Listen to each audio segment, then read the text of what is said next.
is authenticity to self. It's an achievement to find something that you can show the world who you are. I think self-expression is really important, especially for me to thrive. I had a very strong feeling that you might be a 4.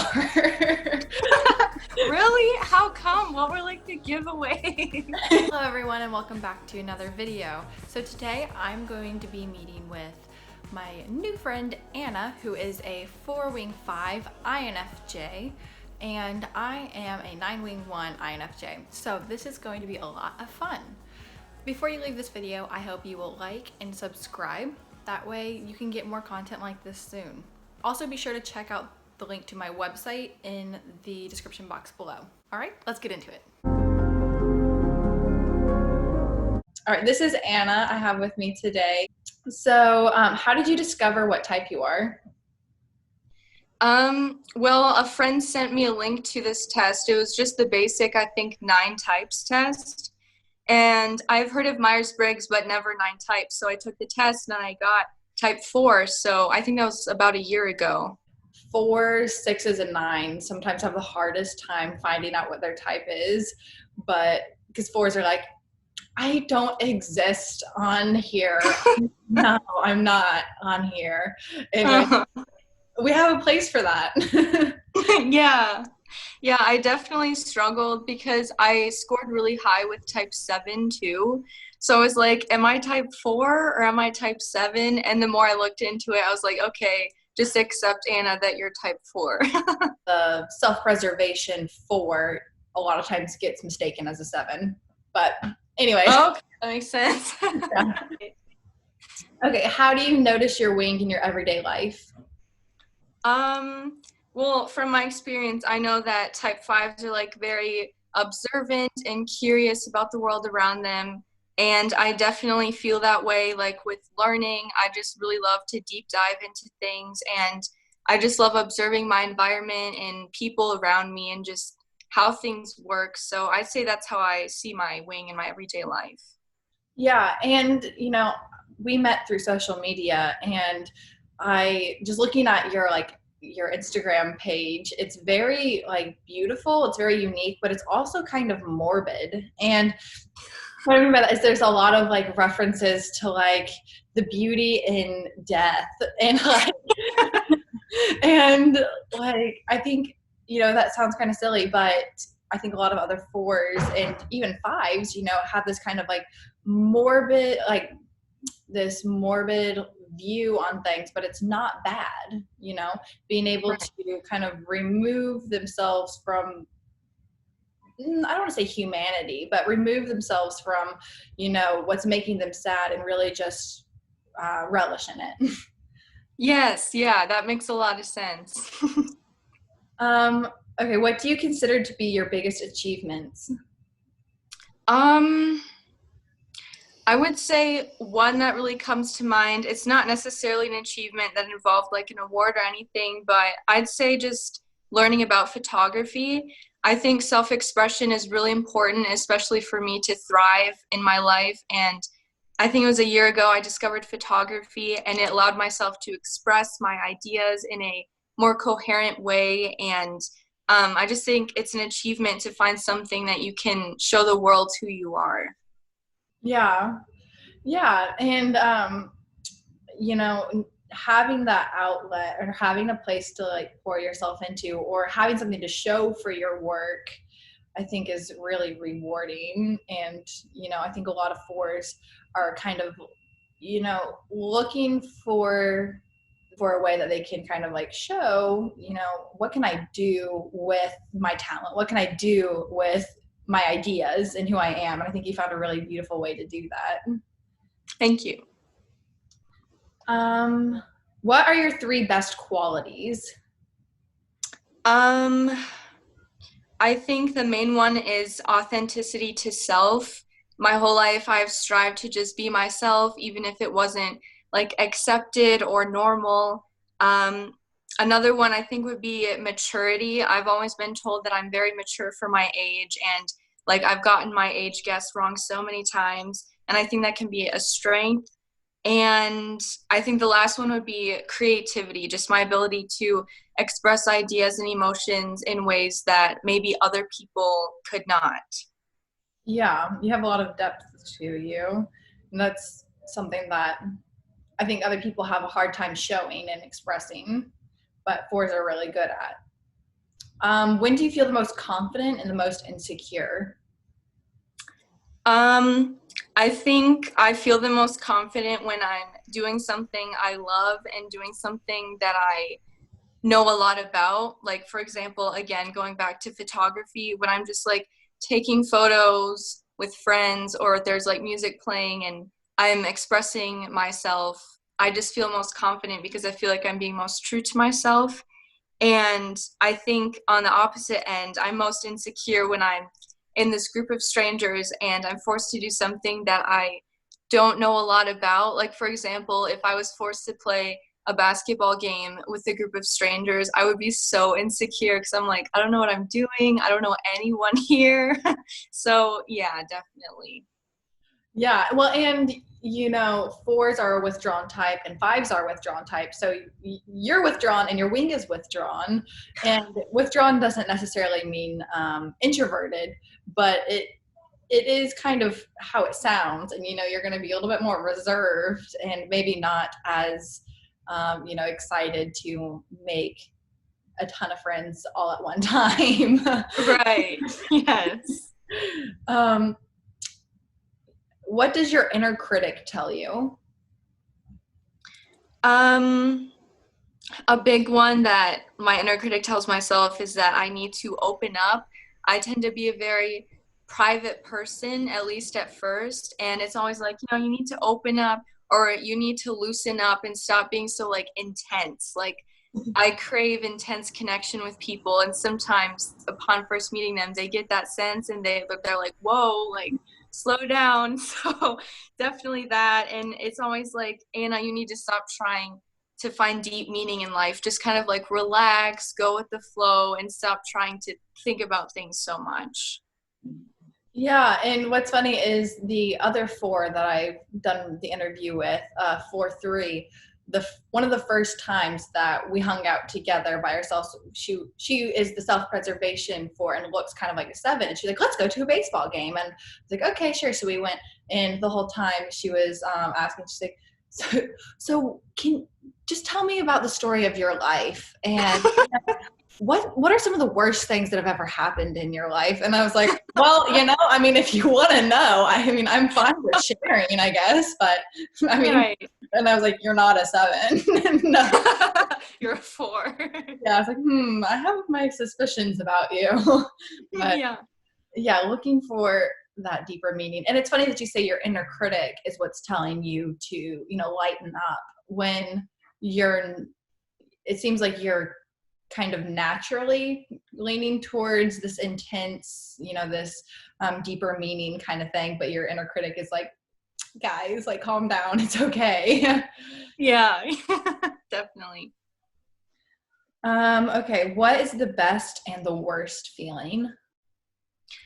The best feeling for me is definitely when I'm understood, and it doesn't have to be by a huge group of people. Just when I find that one person that doesn't twist things that I am, or like doesn't twist my personality, and they just understand who I am and what I'm trying to express. And I just feel like it's not as common for type 4s to be widely understood. So when I find that, I like cling on to it, and it's really important for me. And then what was the other question? Sorry. What was the worst feeling? um I think the worst feeling kind of goes hand in hand with that. It's feeling rejected by society. And it's something I've dealt with my whole life, where I kind of feel like an outcast in the sense that I'm not super extroverted and I don't really like conform, I guess. So, and also I'm not someone who's going to change myself to fit in.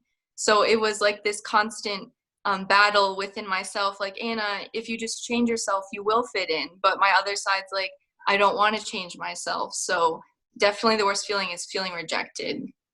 Yeah, and fives, eights, and twos are rejection types. They go into life expecting that they're going to be rejected, and they all cope with it in different ways. And I think having that as your wing instead of the three, you might, correct me if I'm wrong, but I feel like you might tend to lean more towards, I'm going to at least like myself. If other people aren't going to like me, then, I'll reject them first. I'm going to like myself. You might, because you have that strength of the five, you have that coming from the five a little bit more than the three, who's like, look, just change a little bit in the situation. That way you don't have to deal with the negative feelings of not being a part of what they want you to be a part of, Right. You feel like that is true for you? That definitely is true for me. I've noticed that when I first meet people, I just immediately put up a wall because I'm like, they're not going to accept me. So I'm just going to like hang out by myself and accept myself. So it's a strength and a weakness in its own way. Love yourself. Yeah. Yeah. You can see how that would make it difficult to like open up in new relationships and new situations, fearing that you're going to be pushed away. But I think fours have wonderful resilience because, I think some people that are learning about Enneagram at first might think that fours like can't handle hard times. But what I really think is fours are always experiencing, hard times where the rest of us might not be. So the fact that you're going through stuff all the time, then when it kind of makes me think that, you're super strong, you're always going through these hard times and you're always seeing the deeper meaning, which isn't always easy. Yeah, that's true. Definitely. Okay. What keeps you up at night? Um, this may sound cliche, but something that keeps me up at night often is the thought of not having an impact on the world or not like making a difference, I guess. Like, I don't want to work a 9 to 5 the rest of my life and without helping people or without making a difference. And I've just always tried to strive to find my purpose. So it's really scary, the thought of thinking, oh, like I haven't found my purpose. So that definitely keeps me up at night. Yeah, well, and I think a lot of people, kind of look for that purpose, but I think, fours are really, I guess a better word is searching for it, Right. trying out different things, maybe even to find it. Definitely. Okay, what do you like to do to unwind? Ooh, like if I've had a stressful day or something, I just love to take a shower, slip into some comfortable clothes, and then read a book or watch a movie. It's something about just immersing myself in a different world that can take my mind off of the current realities of my life. So then I can kind of shut my brain down in a good way and just ignore all my problems and kind of focus on another character's problems for a little bit. You remind me a lot of Alice from Alice in Wonderland. Yeah, that's true. I've gotten that a lot. That's so funny. Yeah. Yeah. Do you paint? I don't. I would when I was a kid, like every kid does, but my grandma really encouraged me because she paints and she uses oil. She's insanely good. Like I could never match her talent. And my great grandma paints. So it's kind of like a family thing. And then when it came to me, I was like, I'm not gonna paint. I'm gonna do photography, like my own thing. Yeah. But I love like going to art museums and looking at paintings, and yeah, I think it's really cool. Okay. How do you see yourself going to the health and stress points of a four? So the health, a four goes to one in health, and in stress they go to a two. I would say, actually, that's a funny story. So for type 1, I relate to the health points. An example is this Zoom call. When you asked me to do it, I was like thinking of just telling you, oh, give me a day to think about it. And I was like, no, Anna, you just have to do it, like stop thinking about it. It's just a Zoom call. Like I was just like overthinking it. So that's definitely with type 1.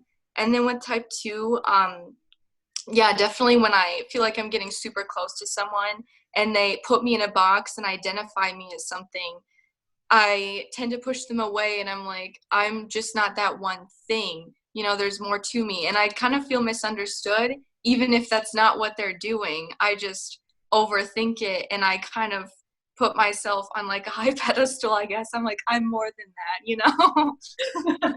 Yeah, who do you think I am? Only, yeah, I can Right. work at this job. I'm not just an employee. Yes, exactly. Well, and I think, I'm a 9 and I'm a 9-1, and the sexual 9, which is the word for that is like union or like merging even, which is talking to other 4s about it. They're like, that's the worst thing ever, because 9s can a lot of times lose themselves with the identity of other people.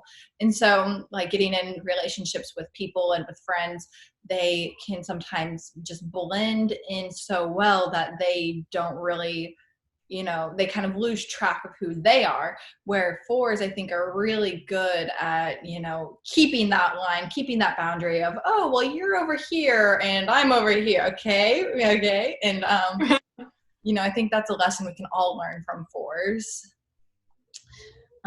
to be passionate about things and, to really be true to yourself and figure out the things you care about. Yeah, definitely. Thank you. Okay. What are you tired of hearing people say about type 4s? I am sick of people saying that we're like these little emotional snowflakes, and we try to be like special snowflakes, and we try to stand out too much. They're like, you guys think too highly of yourselves. And when that's not necessarily the case, it's not like we're always trying to stand out. It just kind of comes off in that sense. Even with like, as you said, my not obsession, but my interest in like death and the darker things. I've had a lot of people tell me like, you try to stand out too much, like just be normal. And I'm like, well, that's not who I am. So I'm definitely sick of getting that. Most 4s aren't trying to be anyway. You're not Right. trying to be different. You just are. And, I think that's great because, although average people are great, God made so many of them, that doesn't mean that we don't love everyone else, even if they are, a little morbid, a little different. Amen. Well, Anna, do you have anything else that you'd like to add or you'd like to say about, being a 4, or even just like some things that you love doing or enjoy doing as a 4? I think the only thing I have to say is if there are any 4s watching this, I just want you guys to really look within yourself and find out what makes you happy, and just enjoy being a 4, even though it's hard. And with age comes wisdom, and you'll become more comfortable with yourself. Yeah, and that's good. That's so sweet. So you said type 4, the main sin is envy. Mm-hmm. I definitely feel that. Yes. Like I know for her, she says it kind of shows up in seeing that everyone else seems to fit in fine. Everyone else knows who they are. Everyone else has it together, but she didn't get that gift. And do you feel Yes. a little bit? I feel that way a lot, actually. Like, especially, I'm in college right now, and I look around at my peers, and I'm like, they have their lives figured out. Like, they know their major, and I'm like, I don't know what I'm doing. And it's just like, there are other people who are also struggling. It's just, I think, hard for type 4s to see that, maybe. Yeah, I mean, 9's a big thing is they try to see other people's perspective. And one thing that I've been realizing through this is even through trying to see other people's perspective, and even like seeing other people's perspective, you're still seeing it from your own space. You're still seeing it through the eyes of like, your brain has limits. And like, Right.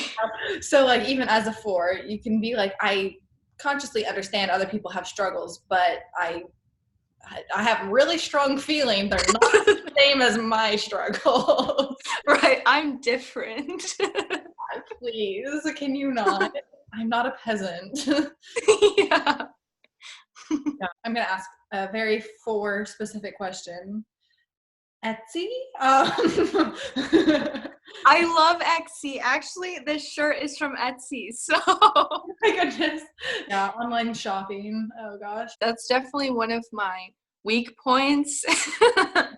And it's not even like buying stuff, it's just like scrolling, like window shopping. I'm like, okay, Anna, you have to stop doing this. That's so funny. Yeah, my I was talking with my sister-in-law like 2 days ago, and she was like, "Look at all these things I found on Etsy," and I was like, she's like, I was like, "Well, I found this on Zappful," and she was like, I can't do Zaffle. They're probably working in sweatshops, and this goes to a person that made it, and it's actually something that matters." And I was like, I get it. You're better than me, but I'm sorry. Look, I apologize.